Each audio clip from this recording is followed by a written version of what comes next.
There are so many scenarios that happen in adoption that you can't even, you would never even think about, So fall-throughs, adoptions, fall-throughs, and then it turns around and then mom places. Which would you rather have? Would you rather have hey, leave work, pack up your things, and get on a flight? There's been a baby born and you've been chosen to be the parents. Or mom is due in 6-7 months. Do you want to wait that long and go through the highs and the lows? Welcome to the Adoption Roadmap Podcast, your go-to guide through the beautiful, complex, and transformative journey of adoption. I'm Rebecca Gruenspan, a single mom through adoption consultant for over a decade, author of the Adoption Roadmap book, and your trusted guide.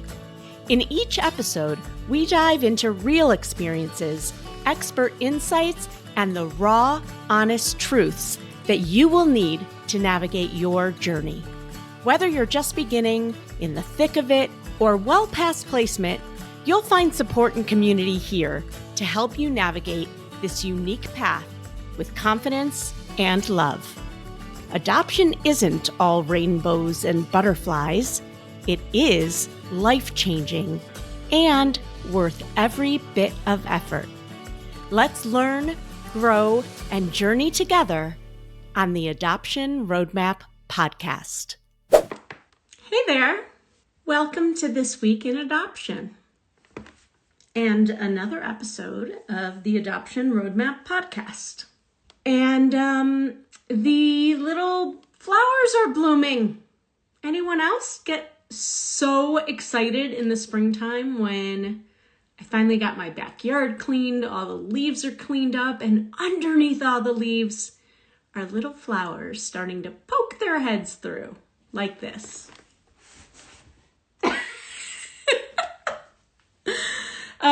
It makes me smile, makes me giddy, as you can tell. Another thing that makes me giddy is that my son, for the first time, had to try out for something that he might not make.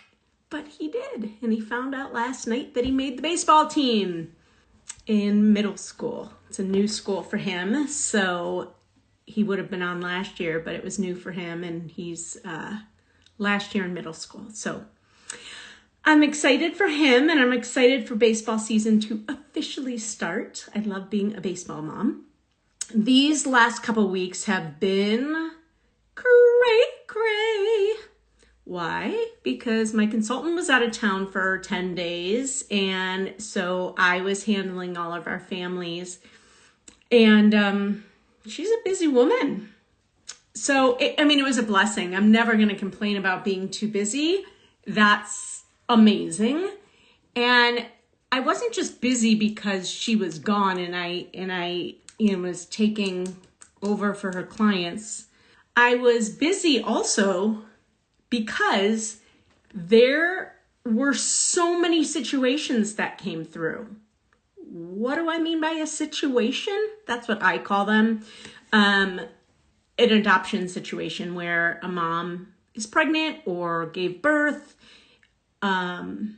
or maybe the baby's a little bit older and the agency or attorney that she's working with doesn't have the right family to match her, so they will reach out to me and see if I'm working with any families that I could potentially match her with.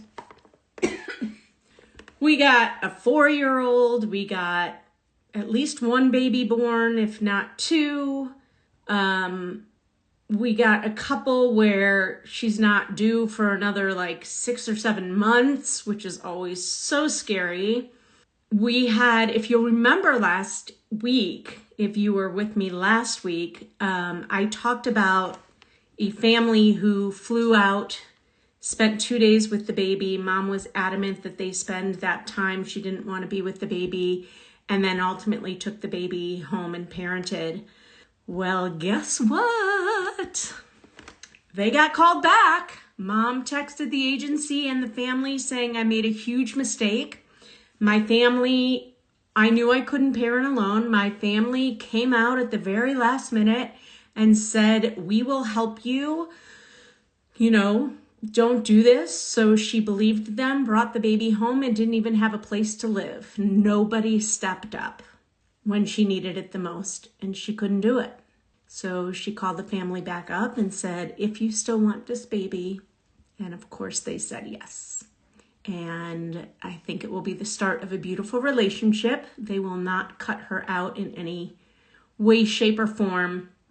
And so they are now parents too. So it's just been a whirlwind with prepping families to go to the hospital, prepping families with baby born, and everybody's in different states, and all these different states have different laws. So I have somebody in New Hampshire, I have someone in New York, I have someone in Utah, I have someone in Florida, I think. I don't know. They're all over the place. So it was a crazy week, but so fun, and I wouldn't trade it for the world. And it's been a really good week.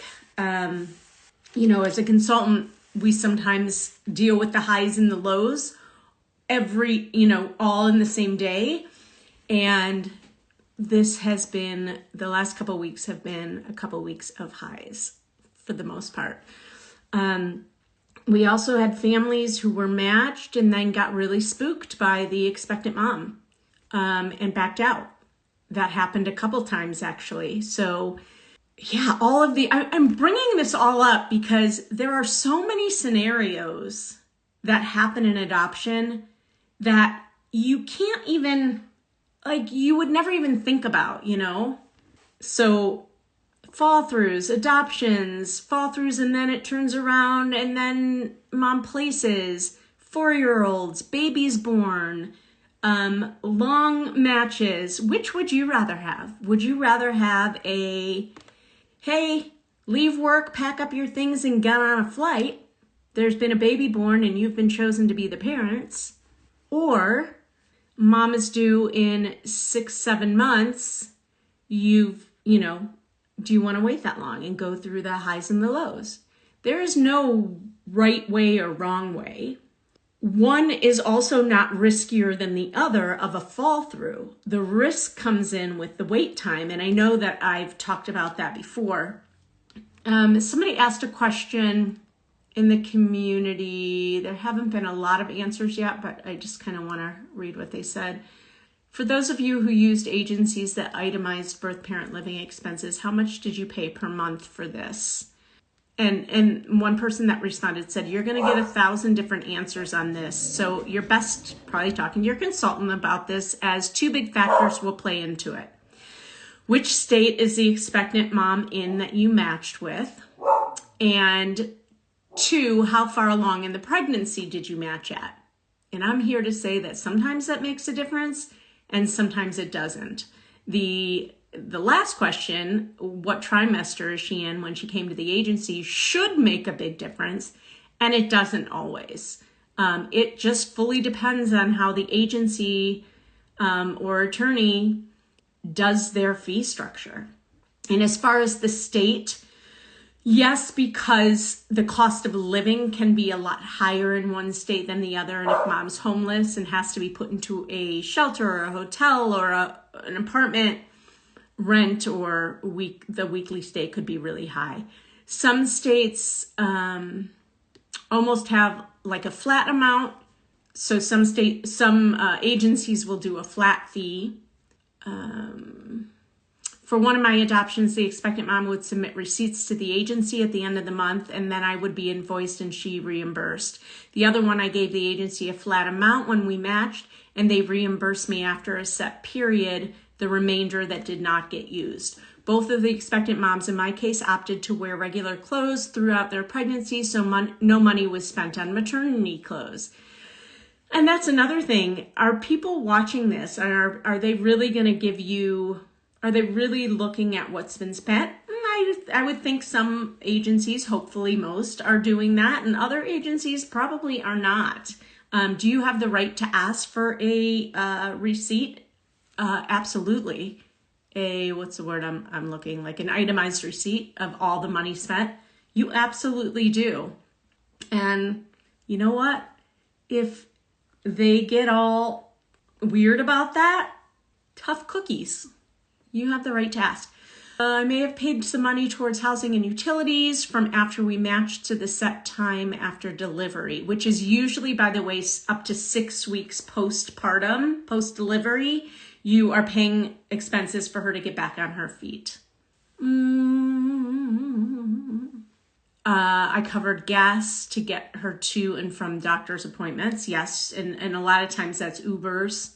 You can see answers are going to vary widely because so many factors go into it. My expectant mom costs were extremely low due to when the match happened, the state expectant mom was in, and because I had 2 very low-key moms who didn't ask or need much.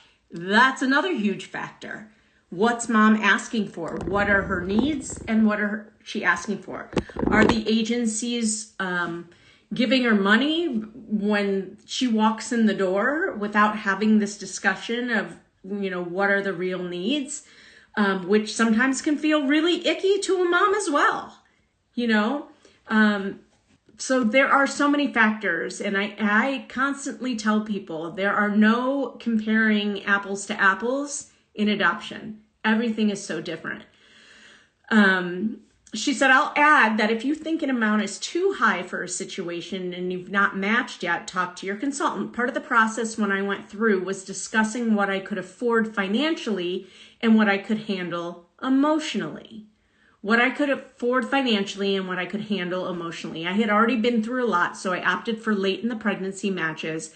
I didn't have an unlimited budget, so my initial list of agencies were ones that fell within my budget that I chose who to work with from.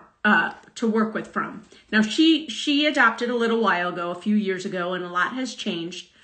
If you're feeling like the expenses keep rising and rising and rising, you could talk to your consultant about it or potentially ask your agency what kinds of things are you covering, which is what I talked about before. And you can question them and really talk strategy, because the agency shouldn't just be handing out money every time she asks for every little thing. There needs to be some boundaries set into place. She also doesn't always know that it's you that's paying for it. I think she often thinks it's the agency. Sometimes knowing what you are covering with a fee can ease the anxiety. Like the cost of rent is insane now, and depending on where she lives, a bulk of what you're paying may be her rent. Not much you can do to change that overhead, as she isn't going to move for so many months of her pregnancy. That would cause undue stress on her and the baby, and she will need her place back after delivery. So that's some of the comments. I know the person who asked was embarrassed to ask, and I said, absolutely not. That is a question that I'm sure a lot of people have. So when it comes to expenses, you're covering a lot of things potentially. You're covering a place to stay, a way to get around, utilities, phone, maybe doctor's appointments, although usually she's covered by Medicaid. And I know episode of the Adoption Roadmap had Gift of Adoption Fund on it talking about expenses. So go back and listen to that. I also did an episode with Becky Fawcett of couplessadopt.org. And actually, there's about 4 episodes that are fully related to finances and expenses. So if that is something of concern for you and you want to know how to navigate it, definitely just scroll back through the Adoption Roadmap podcast and listen to those episodes. An exciting week for sure. I'm going to go pick up my son from his first baseball practice of the season and going to enjoy my weekend. It's 75 degrees and sunny in Cleveland, Ohio today on March 14th. And that is a beautiful thing, my friends. So I hope it's warm where you are and you're seeing some sunshine. Go enjoy it. Bye-bye. Well, I hope you enjoyed that episode of the Adoption Roadmap podcast. If you did, I have a few favors to ask of you. First, please hit subscribe so you never miss an episode. And while you're at it, I'd love to hear your takeaways. Please write a review and let me know what you liked. And if you have a question or a suggestion on what you'd like to hear, I'd love to hear that too. Please shoot me an email at support@rgadoptionconsulting.com and let me know what you'd like to hear about. And if you have a question, I may just answer it online. Thanks again for listening. Tune in every Wednesday and Friday morning for a brand new episode of the Adoption Roadmap podcast. Until next time, bye-bye.